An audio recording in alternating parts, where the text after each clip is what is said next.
Hello friends, स्वागत है आप सबका प्रेम सर के इस ऑफिशियल चैनल पर। तो साथियों, आज हम कवर करने जा रहे हैं BSKG 178 प्राचीन भारतीय राजनीति के पिछले 5 सालों के सबसे महत्वपूर्ण सवाल।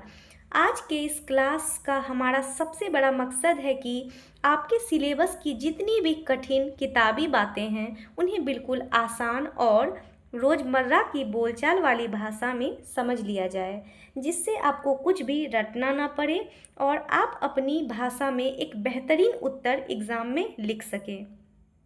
तो फ्रेंड्स, अगले 40 से 45 मिनट आपके एग्ज़ाम के लिए एकदम गेम चेंजर होने वाला है।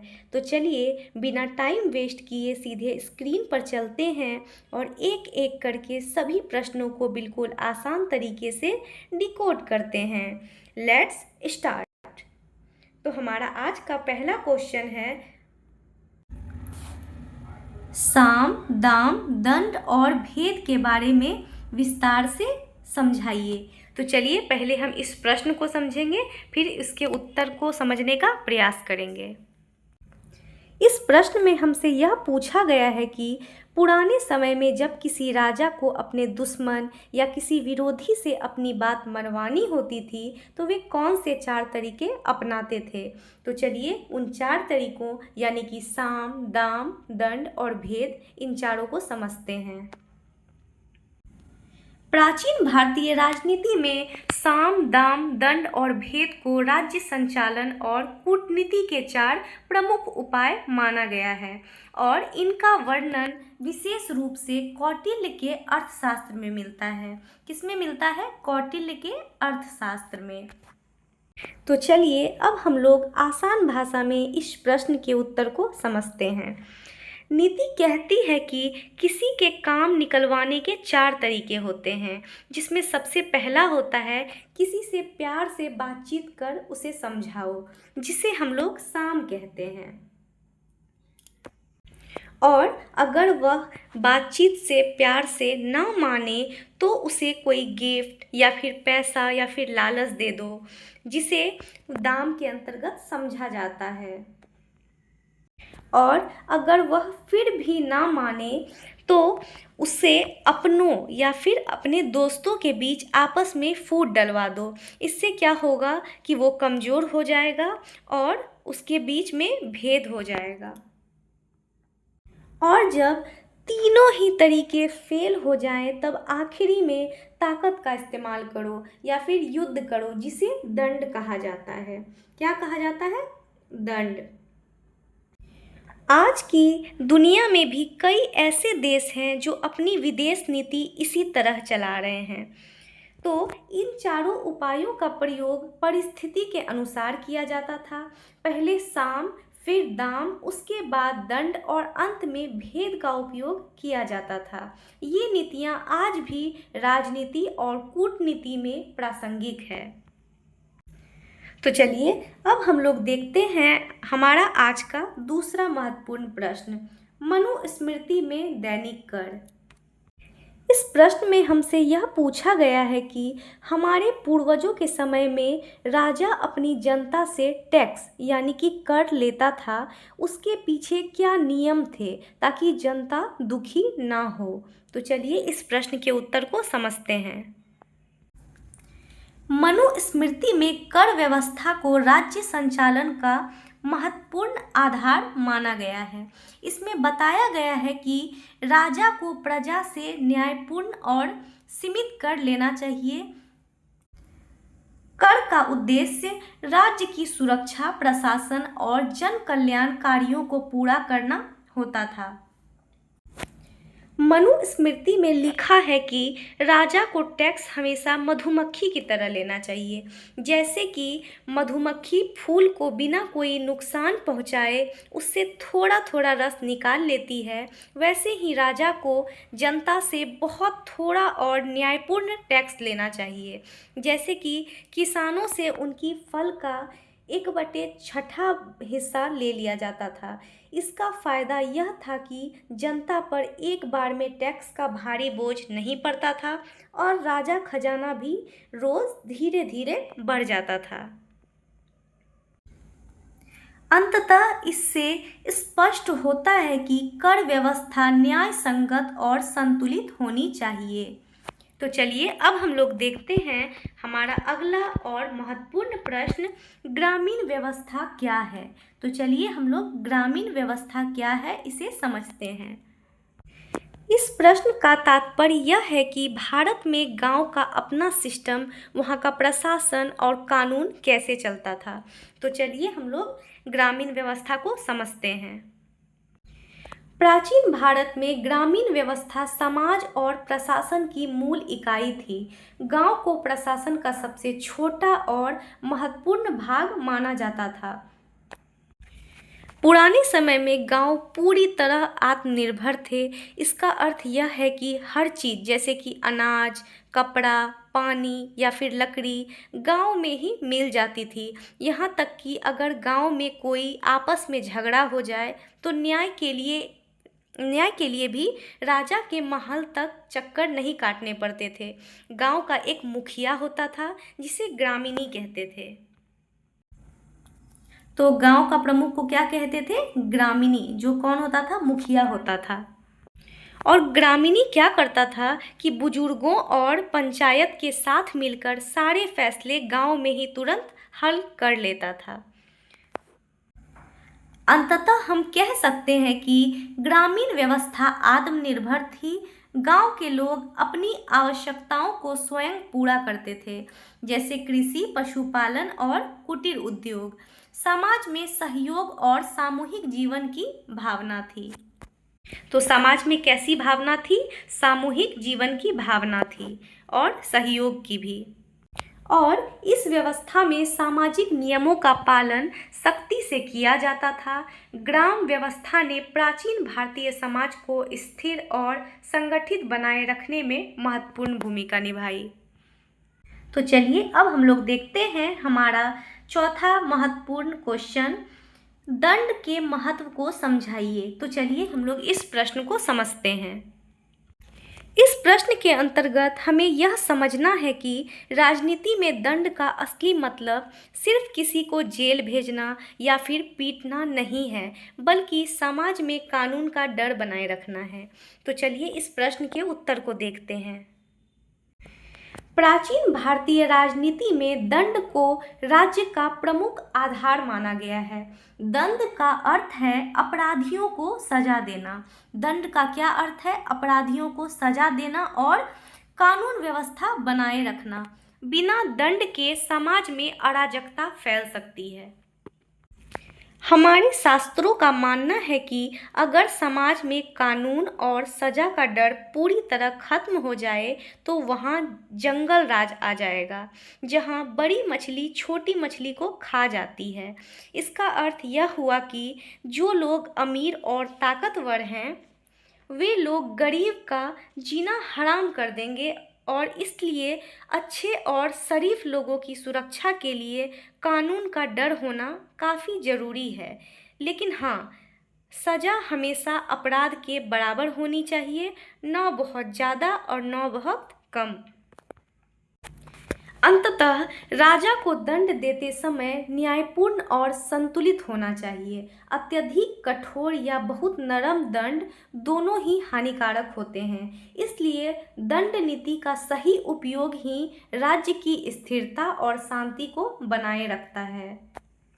तो हमने इस प्रश्न में समझा कि दंड या तो बहुत नरम या बहुत कठोर नहीं होना चाहिए, क्योंकि ये दोनों क्या होता है?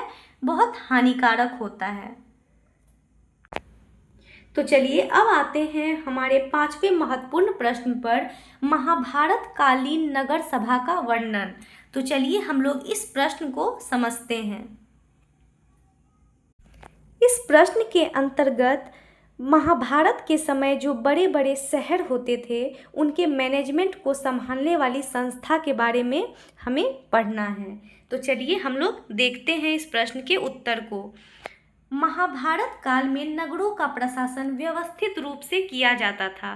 नगर सभा एक महत्वपूर्ण संस्था थी जो शहर के प्रशासन और जनहित कार्यों को संभालती थी। आप इसे आज के समय के नगर निगम यानी कि म्युनिसिपल कॉरपोरेशन की तरह भी समझ सकते हैं। जैसे आज हमारे शहरों में सफाई, पानी, सड़कों और सुरक्षा का ध्यान रखने के लिए नगर निगम होता है, ठीक वैसे ही महाभारत काल के शहरों में नगर सभा होती थी। इसमें शहर के सबसे समझदार, अनुभवी और प्रतिष्ठित लोग बैठते थे, जो आपस में मिल बैठकर शहर की भलाई के सारे फैसले लेते थे। नगर सभा का मुख्य उद्देश्य जनता की भलाई और शांति बनाए रखना था। इसमें सामूहिक निर्णय लिए जाते थे, जिससे प्रशासन अधिक प्रभावी होता था। अंततः महाभारत काल की यह व्यवस्था लोकतांत्रिक सोच और प्रारंभिक रूप मानी जाती है, जिसमें जनता की भागीदारी भी देखी जाती है। तो चलिए अब हम लोग देखते हैं क्वेश्चन नंबर 6, मनु और कौटिल्य के बारे में बताइए। तो चलिए हम लोग इस प्रश्न के उत्तर को देखते हैं। प्राचीन काल के दो सबसे बड़े गुरु मनु और कौटिल्य, इन दोनों के सोचने के तरीके में एक बहुत ही सीधा अंतर है। मनु ने मनुस्मृति में मुख्य रूप से समाज के नियमों पर बात की है। मनु कौटिल्य प्राचीन भारत के प्रसिद्ध राजनीतिक और सामाजिक विचारक थे। मनु को मनुस्मृति का रचयिता माना जाता है, जिसमें समाज, धर्म और कानून से संबंधित नियम बताए गए हैं। तो मनुस्मृति का रचयिता किसे माना जाता है? मनु को माना जाता है। मनु ने समाज को व्यवस्थित करने के लिए वर्ण व्यवस्था, कर्तव्यों और आचरण पर जोर दिया। उनके अनुसार राजा का मुख्य कर्तव्य धर्म की रक्षा करना और न्याय देना है। अगर हम मनुस्मृति के मुख्य रूप से समाज के नियमों को आसान भाषा में समझे, तो जैसे इंसानों के क्या कर्तव्य हैं, वर्ण व्यवस्था कैसी होनी चाहिए और समाज कैसे सुधरेगा। इसके विपरीत कौटिल्य ने, जिन्हें चाणक्य भी कहा जाता है, तो कौटिल्य का दूसरा नाम क्या है? चाणक्य। अर्थशास्त्र नामक ग्रंथ लिखा है। तो अर्थशास्त्र चाणक्य यानी कि कौटिल्य ने लिखा है। कौटिल्य ने अर्थशास्त्र में शुद्ध रूप से व्यवहारिक राजनीति पर बात की है। जैसे राजा को राज कैसे करना चाहिए, टैक्स कैसे वसूलना चाहिए, जासूसी कैसे करनी चाहिए और दुश्मनों को कैसे हराना चाहिए। कौटिल्य ने व्यावहारिक राजनीति पर जोर दिया और राज्य की शक्ति, सुरक्षा और विस्तार को महत्वपूर्ण माना है। उन्होंने साम, दाम, दंड और भेद जैसी नीतियों का भी वर्णन किया है। अंततः हम कह सकते हैं कि दोनों विचारकों ने प्राचीन भारतीय राजनीति को दिशा देने में महत्वपूर्ण योगदान दिया है। तो चलिए हम लोग चलते हैं हमारे नेक्स्ट क्वेश्चन, धर्म, अर्थ एवं मोक्ष का संबंध बताइए। तो चलिए हम इस प्रश्न को समझने का प्रयत्न करते हैं। इस प्रश्न का अर्थ हमारी संस्कृति में जो पुरुषार्थ का नियम है, उसके अनुसार इंसानों ने अपनी जिंदगी के लक्ष्यों के बीच कैसे तालमेल बिठाना चाहिए। तो चलिए इस प्रश्न के उत्तर को देखते हैं। प्राचीन भारतीय विचारधारा में धर्म, अर्थ और मोक्ष जीवन के 3 मुख्य लक्ष्य माने गए हैं। इन्हें पुरुषार्थ कहा गया है। तो पुरुषार्थ के अंतर्गत किसको किसको रख रहे हैं? धर्म, अर्थ एवं मोक्ष को, जिसमें धर्म का अर्थ है सही आचरण और कर्तव्य पालन। वहीं अर्थ का अर्थ है धन और संसाधनों की प्राप्ति। एवं मोक्ष का अर्थ है मुक्ति या आत्मिक शक्ति। तो चलिए हम इसे आसान भाषा में समझने का प्रयास करते हैं।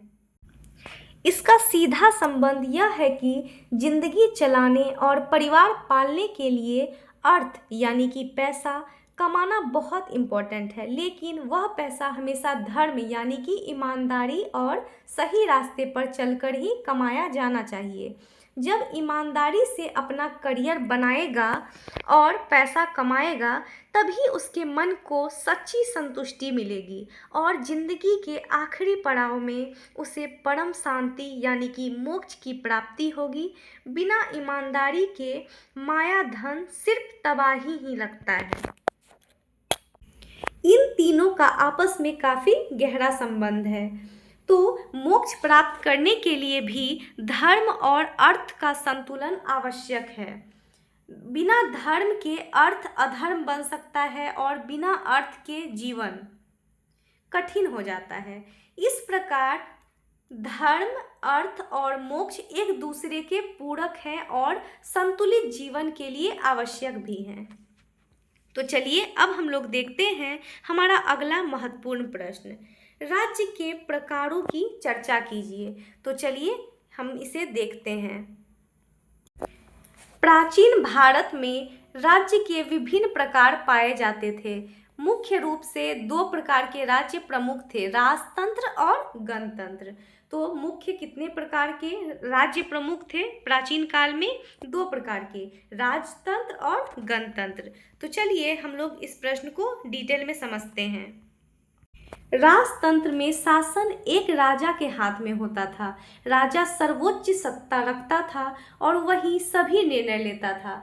उदाहरण के रूप में मौर्य और गुप्त काल के राज्य आते हैं। गणतंत्र में देखें तो शासन कई लोगों या समूह के द्वारा चलाया जाता था। इसमें सभा और परिषद के माध्यम से निर्णय लिए जाते थे। इसमें जनता की भागीदारी भी होती थी। तो चलिए इस प्रश्न को अपनी आसान भाषा में समझने का प्रयास करते हैं। प्राचीन काल में मुख्य रूप से दो तरह की सरकारें चलती थी।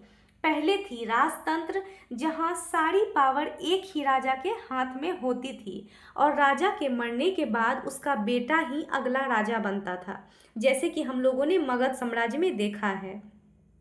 दूसरी व्यवस्था थी गणतंत्र, जैसे कि लिच्छवी गणराज्य।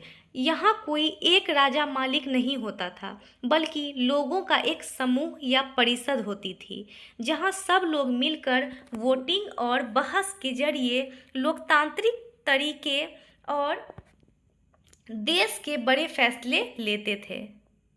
इसके अलावा साम्राज्य और छोटे राज्यों का भी उल्लेख मिलता है। कुछ राज्य शक्तिशाली होते थे और अन्य राज्यों पर नियंत्रण रखते थे। इन विभिन्न प्रकारों के राज्यों से यह स्पष्ट होता है कि प्राचीन भारत में शासन व्यवस्था विविध और विकसित थी। तो हमने क्या समझा कि प्राचीन भारत में शासन व्यवस्था कैसी थी? विविध और विकसित थी। तो चलिए अब हम लोग देखते हैं हमारा अगला महत्वपूर्ण प्रश्न, क्वेश्चन नंबर 9, राजा में कौन से गुण होने चाहिए? इस क्वेश्चन के अंतर्गत हम समझेंगे कि राजा यानी कि लीडर के भीतर कौन कौन सी खूबियां और योग्यताएं होना अनिवार्य है। तो चलिए इस प्रश्न के उत्तर को देखते हैं।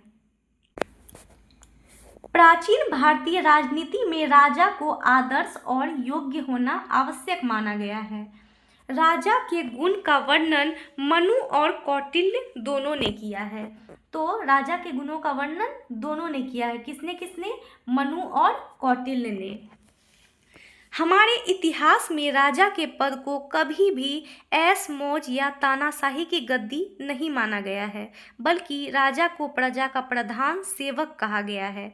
कौटिल्य कहते हैं कि एक अच्छे लीडर में सबसे बड़ा गुण यह होना चाहिए कि उसका गुस्से और अपने लालच और अपने अहंकार पर पूरा कंट्रोल हो। जो शासक खुद अनुशासित नहीं, वह जनता का क्या ही भला कर सकेगा। राजा का अपना कोई स्वार्थ नहीं होना चाहिए, प्रजा की खुशी ही उसकी खुशी होनी चाहिए। अंततः कौटिल्य के अनुसार राजा को कूटनीति और युद्ध कौशल में भी निपुण होना चाहिए। उसे शत्रुओं से निपटने के लिए उचित रणनीति अपनानी चाहिए। इस प्रकार हम कह सकते हैं कि एक आदर्श राजा वही है जो प्रजा की रक्षा करे और राज्य को समृद्ध बनाए। तो हम लोगों ने क्या समझा कि एक आदर्श राजा वही है जो प्रजा की रक्षा करता है और उस राज्य को समृद्ध बनाए रखता है। तो चलिए अब हम लोग आते हैं हमारे अगले महत्वपूर्ण प्रश्न पर। क्वेश्चन नंबर 10, बुद्ध साहित्य का वर्णन करें। तो चलिए हम लोग बुद्ध साहित्य को देखते हैं। इस प्रश्न का अर्थ है कि बौद्ध धर्म की उन प्रमुख किताबों के बारे में बताना जो हम भगवान बुद्ध की शिक्षाओं के साथ साथ उस जमाने के इतिहास की जानकारी देती है। तो चलिए इस प्रश्न के उत्तर को देखते हैं। बौद्ध साहित्य प्राचीन भारत के महत्वपूर्ण साहित्य में से एक है। यह भगवान बुद्ध की शिक्षाओं और उनके जीवन पर आधारित है। बौद्ध साहित्य का मुख्य भाग है त्रिपिटक, जिसमें 3 पिटक शामिल हैं: विनय पिटक, सुत्त पिटक और अभिधम्म पिटक। तो त्रिपिटक के अंतर्गत कौन कौन से आते हैं? विनय पिटक, सुत्त पिटक और अभिधम्म पिटक। विनय पिटक में भिक्षुओं के आचरण और नियम बताए गए हैं। सुत्त पिटक में बुद्ध के उपदेश और शिक्षाएं हैं। तो विनय पिटक के अंतर्गत क्या देखते हैं हम लोग? भिक्षुओं के आचरण। और वही सुत्त पिटक के अंतर्गत बुद्ध के उपदेश और शिक्षाओं को देखते हैं। तो वही हम अभिधम्म पिटक को देखें तो इसमें दार्शनिक विचारों का वर्णन है। तो अभिधम्म पिटक के अंतर्गत हम लोग क्या देखते हैं? दार्शनिक विचारों का वर्णन। तो चलिए इस प्रश्न को आसान भाषा में समझने का प्रयास करते हैं।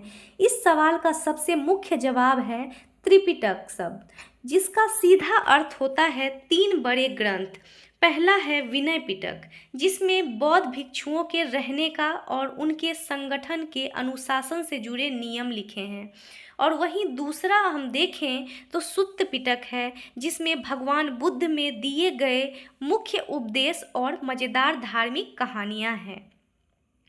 एवं तीसरा अभिधम्म पिटक है, जिसमें बौद्ध धर्म की गहरी फिलॉसफी और मानसिक सिद्धांतों को आसान तरीके से समझाया गया है। तो बौद्ध साहित्य में अहिंसा, करुणा और मध्यम मार्ग पर जोर दिया गया है। यह समाज की शांति को नैतिकता की दिशा में प्रेरित करता है। अंततः इस साहित्य का भारतीय संस्कृति और समाज पर गहरा प्रभाव पड़ा है। तो चलिए अब हम लोग आते हैं क्वेश्चन नंबर 11 पे, राजनीतिक चिंतक के बारे में समझाइए। तो चलिए सबसे पहले हम इस प्रश्न को समझने का प्रयास करते हैं। समाज में एक पॉलिटिकल थिंकर या फिर राजनीतिक विचारक का क्या काम होता है और वे देश को कैसे प्रभावित करते हैं? अंततः राजनीतिक चिंतक, इसके बारे में हम लोग समझते हैं। राजनीतिक चिंतक वे विद्वान होते हैं जो राज्य शासन, सत्ता, कानून और समाज के बारे में विचार प्रस्तुत करते हैं। प्राचीन भारत में मनु, कौटिल्य, बुद्ध और महावीर प्रमुख राजनीतिक चिंतक माने जाते हैं और इन चिंतकों ने राज्य के उद्देश्य, राजा के कर्तव्यों, न्याय व्यवस्था और समाज के संगठन पर अपने विचार दिए हैं। राजनीतिक विचारक वे बुद्धिमान लोग होते हैं जो खुद कभी राजा बनकर गद्दी पर नहीं बैठते, बल्कि देश, कानून और समाज को सही ढंग से चलाने के लिए नियम और नीतियां तैयार करते हैं। इन्हें आप पुराने ज़माने की नीति सलाहकार या थिंक टैंक के नाम से समझ सकते हैं। जैसे कि मनु या कौटिल्य के बनाए गए नियमों और सिद्धांतों के आधार पर बड़े बड़े राजा अपने राज्यों को चलाते थे और अपनी नीतियां तय करते थे। इस प्रकार राजनीतिक चिंतक समाज और राज्य के मार्गदर्शक होते हैं, जिनके विचार आज भी राजनीतिक में महत्वपूर्ण माने जाते हैं। तो चलिए अब हम लोग देखते हैं अगला महत्वपूर्ण प्रश्न, क्वेश्चन नंबर 12, महाभारत के अनुसार राजधर्म क्या है? तो चलिए इस प्रश्न को समझते हैं। इस प्रश्न का सही अर्थ है, महाभारत के युद्ध के बाद जब भीष्म पितामह ने युधिष्ठिर को उपदेश दिए थे तो उनके अनुसार एक राजा या सरकार की सबसे बड़ी जिम्मेदारी क्या होती थी? तो चलिए इस प्रश्न के उत्तर को देखते हैं। महाभारत में राजधर्म का अर्थ है राजा का कर्तव्य और उसका नैतिक दायित्व। राजा का मुख्य कार्य प्रजा की रक्षा करना, न्याय देना और धर्म की स्थापना करना है। राजधर्म को अगर हम आज की आसान भाषा में समझें तो यह गुड गवर्नेंस यानी कि अच्छा शासन या जनता के प्रति जवाबदेही कहा जाता है। इसके अनुसार राजा का अपना कोई पर्सनल स्वार्थ नहीं हो सकता। राजा का सबसे पहला कर्तव्य है अपनी जनता को सुरक्षा देना और निष्पक्ष न्याय करना। अगर देश में जनता भूखी है या फिर दुखी है या परेशान है तो राजा का राजधर्म फेल हो गया यानी कि असफल माना जाता है। ऐसे शासन का पतन निश्चित होता है। अंततः महाभारत में बताया गया है कि राजा धर्म का पालन करता है तो राज्य में शांति और समृद्धि बनी रहती है, लेकिन यदि वह अधर्म करता है तो राज्य का पतन हो जाता है। इस प्रकार राजधर्म एक आदर्श शासन का आधार है। तो चलिए अब हम लोग देखते हैं अगला महत्वपूर्ण प्रश्न, क्वेश्चन नंबर 13। केंद्र के कौन कौन से गुण होते हैं? तो चलिए इस प्रश्न को समझते हैं कि केंद्र के कौन कौन से गुण होते हैं। राजनीति शास्त्र के हिसाब से केंद्र यानी कि जो हमारी मुख्य केंद्रीय सरकार सेंट्रल गवर्नमेंट होती है उसका कैसा होना जरूरी है। तो आइए इस पर प्रकाश डालते हैं और समझने का प्रयास करते हैं।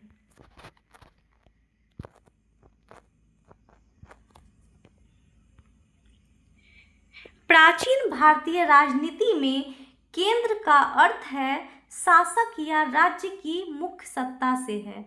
केंद्र के गुणों में शक्ति, स्थिरता, संगठन और नियंत्रण प्रमुख हैं। प्राचीन राजनीति के अनुसार अगर हम देखें तो केंद्र को हमेशा एक चुंबक की तरह होना चाहिए जो देश के सभी छोटे छोटे राज्यों का प्रांतों को आपस में मजबूती से जोड़ कर रखे, ठीक हमारे आज के भारत के सिस्टम की तरह। प्राचीन काल के भारत सिस्टम की तरह प्राचीन काल में भी यह माना जाता था कि राज्यों के पास अपनी लोकल पावर भले ही हो, लेकिन देश की एकता और बाहरी दुश्मनों की रक्षा के लिए केंद्र सरकार का सैन्य और आर्थिक रूप से मजबूत होना बहुत ही इम्पोर्टेंट है ताकि वह सेना, प्रशासन और जन कल्याण कार्यों को संचालित कर सके। साथ ही उसे कूटनीति और सुरक्षा के मामलों में भी सक्षम होना चाहिए। एक अच्छा केंद्र राज्य में एकता बनाए रखता है और बाहरी खतरों से रक्षा करता है। इस प्रकार हम कह सकते हैं कि केंद्र के गुण राज्य की मजबूती और स्थिरता के लिए आवश्यक है। तो चलिए अब हम लोग देखते हैं नेक्स्ट इम्पोर्टेंट प्रश्न, क्वेश्चन नंबर 14। स्थानीय शासन का चर्चा कीजिए। तो चलिए अब हम लोग स्थानीय शासन को देखते हैं। इस प्रश्न का अर्थ है सारी पावर को यानी कि केंद्र में राजा के पास एक जगह जमा न रखना, बल्कि उसे निचले स्तर यानी गांवों और शहरों तक बांटने की व्यवस्था क्या थी। स्थानीय का अर्थ है गांव और नगर स्तर पर प्रशासन का संचालन। प्राचीन भारत में स्थानीय शासन की व्यवस्था विकसित और संगठित थी। इसे हम आसान भाषा में समझें तो दिल्ली या पटना में बैठा राजा किसी दूर के गांव की नाली, सड़क या फिर पानी की छोटी समस्या को खुद देखने नहीं जा सकता। इसलिए प्राचीन काल में स्थानीय स्तर पर तुरंत फैसले लेने के लिए गांवों में ग्राम पंचायत और शहरों में नगर सभा को अपने फैसले खुद लेने का अधिकार दिया गया था।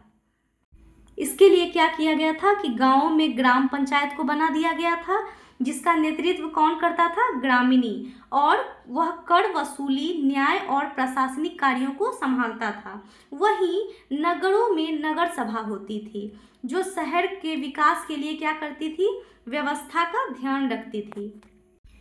यह व्यवस्था काफ़ी हद तक आज पंचायती राज सिस्टम जैसी ही थी, ताकि जनता की समस्या मौके पर ही सुलझ जाए।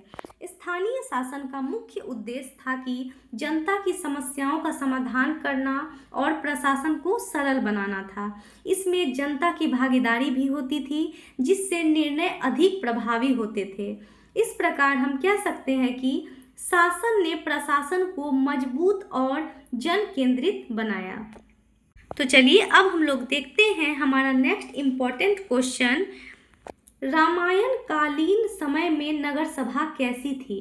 तो चलिए इस प्रश्न को देखते हैं। अकॉर्डिंग टू क्वेश्चन, रामायण काल के समय में विशेषकर भगवान राम की अयोध्या नगरी में जनता की सुविधाओं और शहर की देखरेख के लिए कैसा एडमिनिस्ट्रेशन था। तो चलिए इस प्रश्न के उत्तर को देखते हैं और समझने का प्रयास करते हैं। रामायण काल में नगर सभा एक महत्वपूर्ण प्रशासनिक संस्था थी। यह नगर के संचालन और विकास के लिए जिम्मेदार होती थी। नगर सभा में विद्वान, मंत्री और प्रमुख नागरिक शामिल होते थे। इस प्रश्न को अगर हम आसान भाषा में समझें तो रामायण काल का नगरीय प्रशासन पूरी तरह एक लोक कल्याणकारी राज्य के आदर्श पर चलता था। अयोध्या के नगर सभा में राजा के मंत्रियों के साथ साथ शहर के प्रतिष्ठित और बुद्धिमान नागरिक भी शामिल होते थे। इनका काम सिर्फ टैक्स वसूलना नहीं था, बल्कि यह भी देखना था कि राज्य का कोई भी नागरिक गरीब, लाचार, बीमार या फिर भूखा ना रहे। उसका पूरा ध्यान जनता को हर तरह से सुखी बनाने के लिए होता था। रामायण में अयोध्या नगर की व्यवस्था का वर्णन भी मिलता है, जो अत्यंत व्यवस्थित और समृद्ध थी। नगर में शांति और अनुशासन बना रहता था। नगर सभा का कार्य जनता की भलाई और राज्य की व्यवस्था को बनाए रखना था।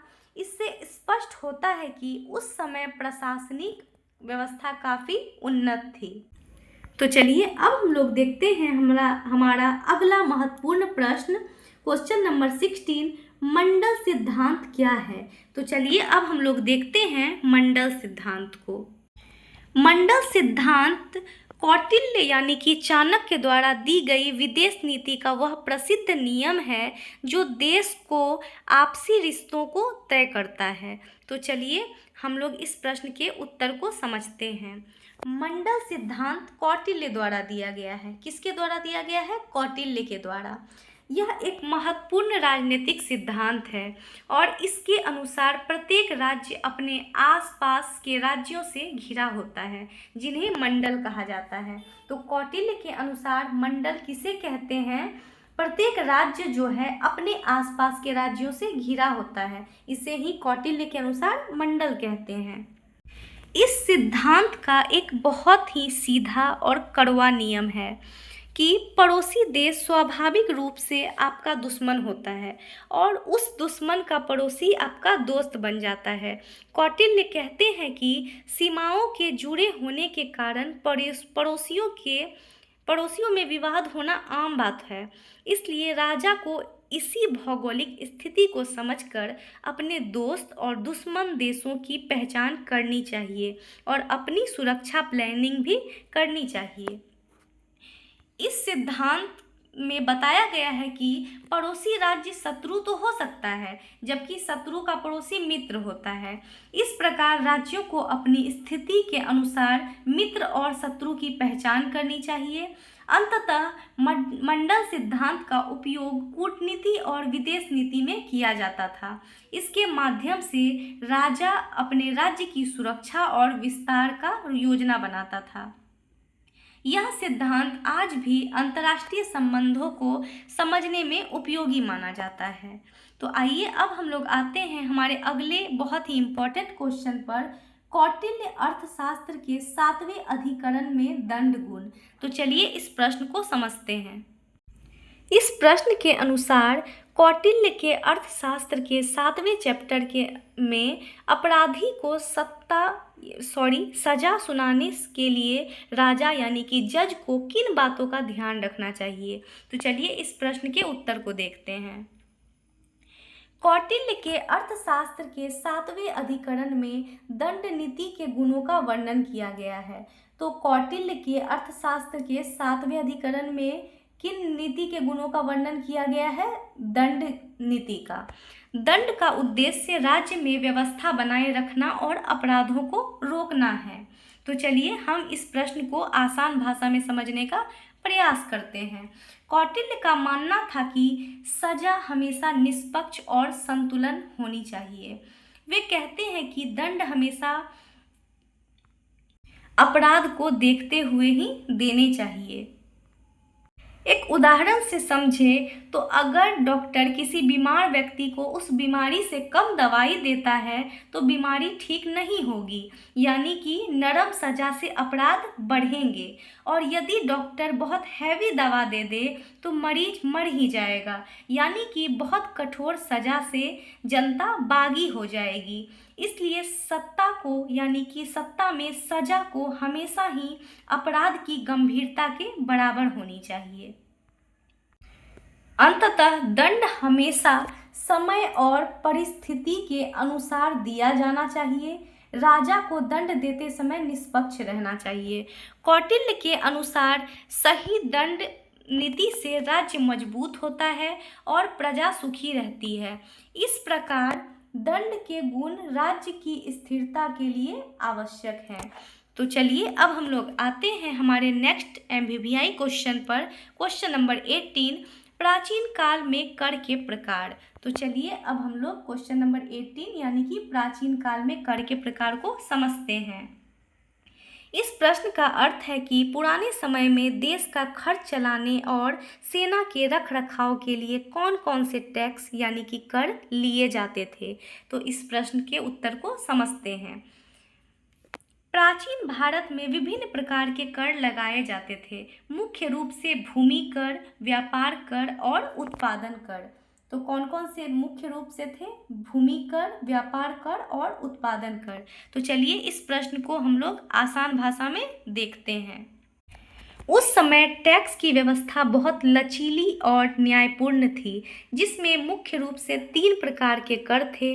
किसानों से उनकी फसल का हिस्सा यानी कि भूमि कर लिया जाता था, व्यापारियों से प्रॉफिट पर लगने वाला व्यापारिक कर और जंगलों या खानों के इस्तेमाल पर लगने वाला कर। इसमें सबसे अच्छा नियम यह था कि गरीब लोग टैक्स नहीं दे पाते थे तो वे राजा के यहाँ कुछ महीने या फिर कुछ दिन शारीरिक श्रम मुफ्त काम करके अपना टैक्स चुका सकते थे।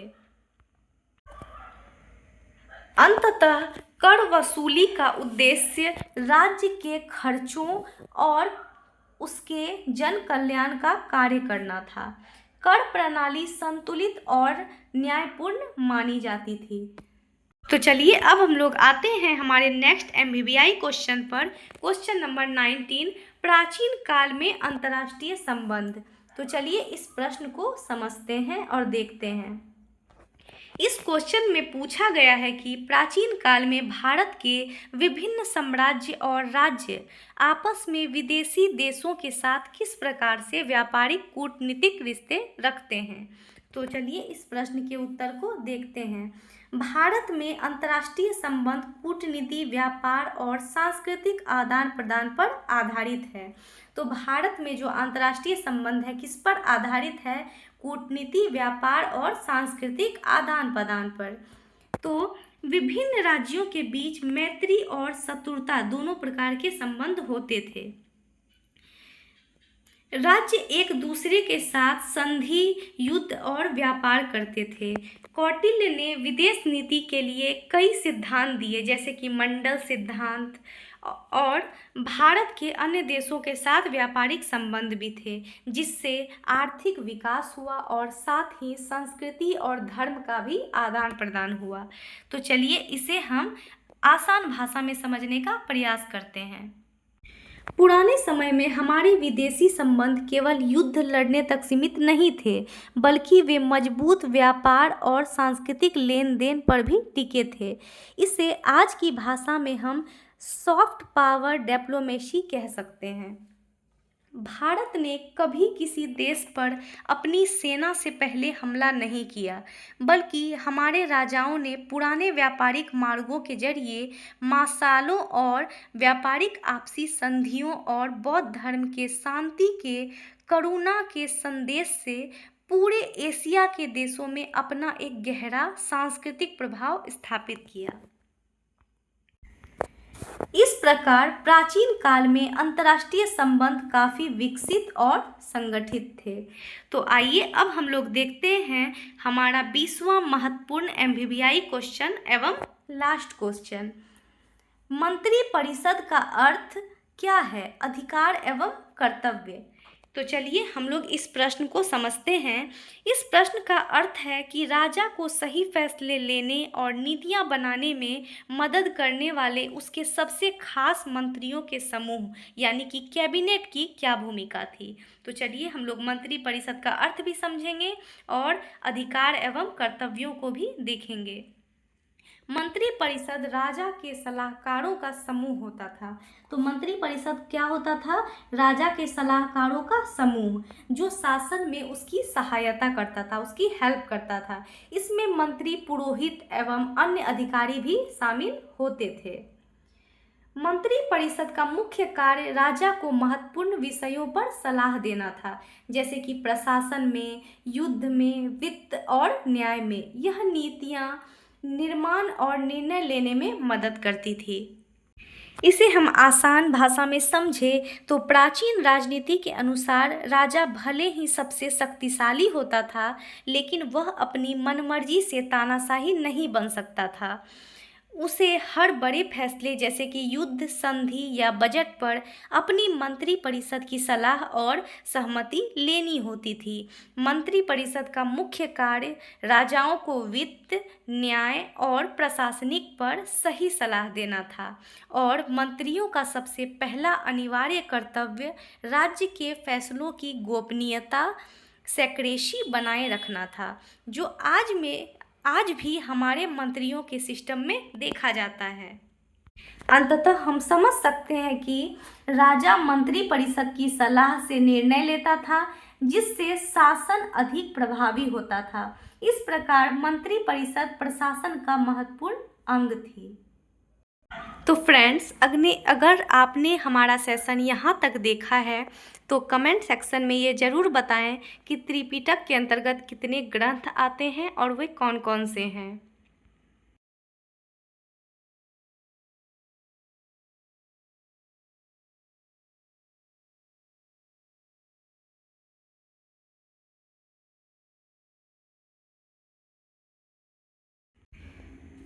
तैयारी को बेहतर बनाने के लिए लाइक एंड सब्सक्राइब ज़रूर करें और हमारे साथ इसी प्रकार जुड़े रहें।